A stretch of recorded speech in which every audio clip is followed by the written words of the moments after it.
Hello दोस्तों, आज हम बात करेंगे 1857 की क्रांति के कारण और उसके परिणामों की। 1857 की क्रांति ब्रिटिश शासन के खिलाफ एक अहम और बड़ी घटना थी। 1857 की क्रांति की शुरुआत 10 मई 1857 ईस्वी को मेरठ से हुई थी, जो कि धीरे धीरे कानपुर, बरेली, झांसी, दिल्ली, अवध आदि स्थानों पर फैल गई। इसके कई मुख्य कारण हैं। 1857 की क्रांति होने के ज्यादातर कारण डलहौजी की साम्राज्यवादी नीति से उत्पन्न हुए थे, जैसे गोद निषेध सिद्धांत, जिससे डलहौजी ने अनेक रियासतों को समाप्त कर दिया। डलहौजी द्वारा राज्य पर कुशासन का आरोप, लगातार कई लोगों का अपहरण कर लिया गया, जिससे कई रियासतें समाप्त होने लगी और उन पर आश्रित रहने वाले लोगों पर इसका बहुत अधिक प्रभाव पड़ा। मुगल सम्राट के साथ डलहौजी के दुर्व्यवहार से भी जनता बहुत क्रोधित हो गई और उन्होंने अंग्रेजों का विरोध करना शुरू कर दिया। कुछ समय पश्चात यह अफवाह फैली कि रूस क्रीमिया युद्ध का बदला लेने के लिए भारत पर आक्रमण कर रहा है, जिससे भारतीय प्रोत्साहित हुए और उन्होंने निर्धारित किया कि जब अंग्रेज रूस के साथ युद्ध में उलझे हुए होंगे तब उनके विरुद्ध विद्रोह करने पर उन्हें सफलता मिल सकती है। इस दौरान एक ज्योतिषी ने यह भविष्यवाणी की कि भारत में अंग्रेजों का शासन केवल 100 वर्षों तक ही रहेगा। उसके 100 वर्ष बाद उनका शासन समाप्त हो जाएगा। 1757 ईस्वी के प्लासी के युद्ध के बाद अंग्रेजी शासन की स्थापना हुई थी और अब 1857 में 100 वर्ष पूरे हो चुके थे, जिससे 1857 की क्रांति को एक नई दिशा मिली और वे क्रांति के लिए अग्रसर हुए। लॉर्ड कॉर्नवालिस द्वारा भारतीयों को उच्च पदों से वंचित रखा गया था। इसका मुख्य कारण भारतीयों पर विश्वास न करना था। 1833 के चार्टर एक्ट एवं रंगभेद नीति समाप्त करके कंपनी की सेवा में भारतीयों को लेने की घोषणा की गई, परंतु एक्ट की इस धारा को कभी लागू नहीं किया गया। इसके अलावा न्यायिक दृष्टि से अंग्रेज भारतीयों की तुलना में अधिक सर्वश्रेष्ठ समझे जाते थे, इसलिए भारतीय जजों की अदालत में उनके विरुद्ध कोई मुकदमा दायर नहीं हो सकता था। अंग्रेजी शासन द्वारा भारतीयों के लिए जो भी प्रणाली लागू की गई थी वह भारतीयों के लिए बिल्कुल नहीं थी, जिस कारण वे उस प्रणाली को ठीक तरीके से समझ नहीं सके। इसके अलावा इन प्रणालियों में धन और समय अधिक नष्ट होने के कारण भी इसमें अनिश्चितता बनी रहती थी। अर्थात भारतीयों के साथ इस तरह के भेदभाव ने उनके मन में अंग्रेजों के प्रति क्रोध की भावना को उत्पन्न किया, जिसने बाद में इसने क्रांति का रूप धारण कर लिया। 1857 की क्रांति में कई सामाजिक कारण भी सम्मिलित थे। अंग्रेजों द्वारा भारतीय समाज का मजाक उड़ाया जाने से भारतीय समाज में इसका बहुत बुरा प्रभाव पड़ा। इसके अलावा भारतीय समाज में पश्चिमी समाज का अत्यधिक प्रभाव पड़ने के कारण भारतीयों को यह लगा कि इससे हमारे समाज का अस्तित्व खत्म हो जाएगा और उन्होंने अंग्रेजों का विरोध करना शुरू कर दिया। 1857 की क्रांति होने के कारणों में आर्थिक कारण भी मुख्य रूप से सम्मिलित किए जाते हैं। अंग्रेजों द्वारा देश का आर्थिक शोषण करना आरंभ किया और देश के परंपरागत ढांचे को बदलने का पूरा प्रयास किया गया। इससे भारतीय समाज में असंतोष और क्रोध उत्पन्न हुआ। इसके अलावा अंग्रेजों ने बहुत ही बड़ी संख्या में किसानों और दस्तकारों की स्थिति पर भी बहुत बुरा प्रभाव डाला, जिसके पश्चात भारतीय समाज की स्थिति ने एक क्रांति का रूप धारण कर लिया था। जब लोगों ने यह महसूस किया कि अंग्रेजी शासन व्यवस्था की वजह से भारतीय समाज के धर्म चरम सीमा में आने की स्थिति में है, तो उन्होंने अंग्रेज शासन व्यवस्था की कटु आलोचना एवं विरोध करना शुरू कर दिया। धर्मों में खतरे का प्रमुख दौर तब नजर आया जब ईसाई मशीनरियों की गतिविधियों ने स्कूलों, अस्पतालों, जेलों एवं बाजारों में जाकर वहां के लोगों को हिंदू एवं इस्लाम धर्म की कट्टु आलोचना करके उन्हें ईसाई बनाने का प्रयास किया। मिशनरी द्वारा हिंदू एवं ईसाई धर्म की परंपराओं एवं मान्यताओं का मजाक उड़ाया जाता था, जिससे लोगों में उनके प्रति विरोध की भावना उत्पन्न होने लगी। जिस समय भारत में सामंतशाही की समाप्ति होने जा रही थी, उस समय मुंबई के प्रसिद्ध इनाम कमीशन ने दक्षिण भारत के लगभग 20,000 जमींदारियों को जब्त कर लिया गया। सामंत प्रणाली में जनता अपने जमींदार या राजा पर निर्भर रहती थी। जब जनता ने यह अनुभव किया कि एक के बाद एक जमींदारों के वर्ग और रियासतों को समाप्त किया जा रहा है, जिससे जनता के आर्थिक, सामाजिक एवं राजनीतिक जीवन पर गहरा असर पड़ रहा था, इस प्रक्रिया के चलते जनता ने अंग्रेजों का विरोध करना शुरू कर दिया। इस विरोध में संपत्ति और प्रतिष्ठा खोने वाले तालुकेदार, जमींदार और उनके लोग भी शामिल थे, जो अंग्रेजों के इस कुशासन से असंतुष्ट एवं क्रोधित थे। 1857 की क्रांति होने का प्रमुख कारण मुख्यतः सिपाहियों का विद्रोह था, जिसमें वे सिपाही भी शामिल थे जिन्हें शासन द्वारा अच्छी प्रतिष्ठा एवं आर्थिक सुरक्षा भी प्राप्त थी। अच्छी प्रतिष्ठा एवं आर्थिक स्थिति अच्छी होने के कारण भी इन सिपाहियों द्वारा शासन का विद्रोह किया गया था। इसका मुख्य कारण यह था कि ये सिपाही भी भारतीय थे। जब भारतीय लोगों पर शासन द्वारा अत्याचार किए थे तो इन सिपाहियों को भी पीड़ा हुआ करती थी, इसलिए विद्रोह के समय इन सिपाहियों ने शासन का विरोध कर लोगों का सहयोग किया। 1857 की क्रांति से पूर्व किसानों की स्थिति बहुत दयनीय थी, परंतु क्रांति के बाद भी किसानों की स्थिति में कुछ खास अंतर नहीं दिखाई दिया। ब्रिटिश शासन के आरंभ में शासन द्वारा किसानों को जमींदारों की दया पर छोड़ दिया गया था और जमींदार किसानों का शोषण लगातार बढ़कर एवं बेघर लेकर कर रहे थे। 19वीं शताब्दी के शुरुआती दिनों में भू राजस्व 70% तक बढ़ गया था, जो कि भारत देश पहले से ही कृषि पर निर्भर है, जिसमें मौसम की स्थिति का बहुत बड़ा हाथ होता था। पहले फसल खराब होने पर किसानों को साहूकारों से अधिक ब्याज पर कर्ज लेना पड़ता था और किसानों के अनपढ़ होने के कारण साहूकार उन्हें कई तरीकों से ठगने की कोशिश करते थे। इसके अलावा शासन कानून के अंतर्गत भूमि हस्तांतरण के वैध हो जाने के कारण कई किसानों ने उनकी भूमि वापस ले ली ली जाती थी। किसानों की स्थिति पर इन सभी अत्याचारों का बहुत बुरा प्रभाव पड़ रहा था, जिससे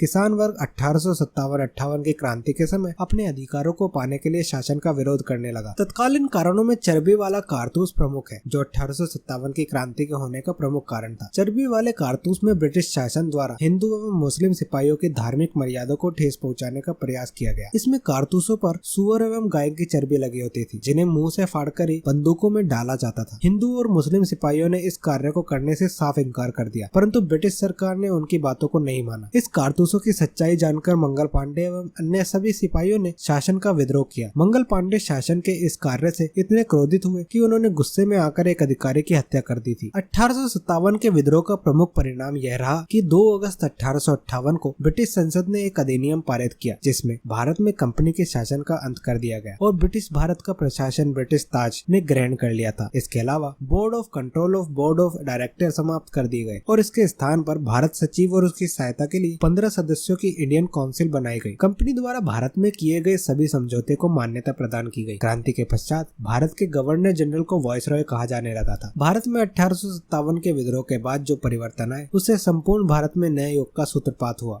1857 के विद्रोह के बाद जनसाधारण का जीवन अस्त व्यस्त व अशांत हो गया। इस दौरान जनता में शांति बनाने के लिए जनता के लिए निश्चित नीति एवं सिद्धांतों की घोषणा के लिए इलाहाबाद, वर्तमान में जो कि प्रयागराज है, में धूमधाम से एक दरबार का आयोजन किया गया, जिसमें 1 नवंबर 1858 को लॉर्ड कैनिंग ने महारानी द्वारा भेजा गया घोषणा पत्र पढ़कर सुनाया गया। महारानी के इस घोषणा पत्र को मैग्ना कार्टा कहा जाता है। घोषणा पत्र में लिखी गई प्रमुख बात है, भारत में जितना अंग्रेजों का राज्य विस्तार है वह पर्याप्त है। इससे ज्यादा अंग्रेजी राज्य विस्तार नहीं होगा। देसी राज्यों व नरेशों के साथ जो भी समझौते व प्रबंध निश्चित हुए हैं, उनका ब्रिटिश सरकार सदा आदर करेगी तथा उनके अधिकारों की सुरक्षा करेगी। धार्मिक सहिष्णुता एवं स्वतंत्रता की नीति का पालन किया जाएगा। भारतीयों के साथ स्वतंत्रता का व्यवहार किया जाएगा तथा उनके कल्याण के लिए कार्य किए जाएंगे। प्राचीन रीति रिवाजों, संपत्ति आदि का संरक्षण किया जाएगा। सभी भारतीयों को निष्पक्ष रूप से कानून का संरक्षण प्राप्त होगा। बिना किसी पक्षपात के शिक्षा दी जाएगी। योग्यता अनुसार सरकारी नौकरियां प्रदान की जाएगी। उन सभी विद्रोहियों को क्षमा दान मिलेगा जिन्होंने किसी अंग्रेज की हत्या नहीं की है। शासन द्वारा पील आयोग की रिपोर्ट पर जाति और धर्म के आधार पर रेजिमेंट को बांट दिया गया और सेना में भारतीयों की अपेक्षा यूरोपीय सैनिकों की संख्या को बढ़ा दिया गया। इसके अलावा उच्च पदों से भारतीयों को वंचित रखा गया। तोपखाना व अन्य महत्वपूर्ण जमींदारों को यूरोपियों के हवाले कर दिया गया। 1857 की क्रांति में कई हिंदू व मुसलमानों ने भाग लिया, जिसमें मुसलमान हिंदुओं की अपेक्षा अधिक उत्साहित थे। अंग्रेजों ने हिंदुओं का पक्ष लेकर हिंदुओं और मुस्लिमों के मध्य फूट डालो राज करो का माध्यम को अपनाया, जिसका परिणाम यह हुआ कि हिंदू और मुसलमानों में मनमुटाव पैदा हो गया, जिसका भावी राष्ट्रीय आंदोलन में प्रतिकूल प्रभाव पड़ा। 1857 की क्रांति के पश्चात राज्यों को हड़पने की नीति को त्याग दिया गया और अधीनस्थ संघ की नीति प्रारंभ करके देसी रियासतों को अधीनस्थ कर दिया गया। इसके अलावा भारतीय रजवाड़ों के प्रति विजय और विलय की नीति का परित्याग कर सरकार ने राज्यों को बच्चे गोद लेने की अनुमति प्रदान की, जिससे वे अपने वंश को आगे बढ़ा सकते थे। तो ये थी कहानी 1857 की क्रांति की। वीडियो पसंद आए वीडियो को लाइक करें, सब्सक्राइब करें और कमेंट जरूर करें।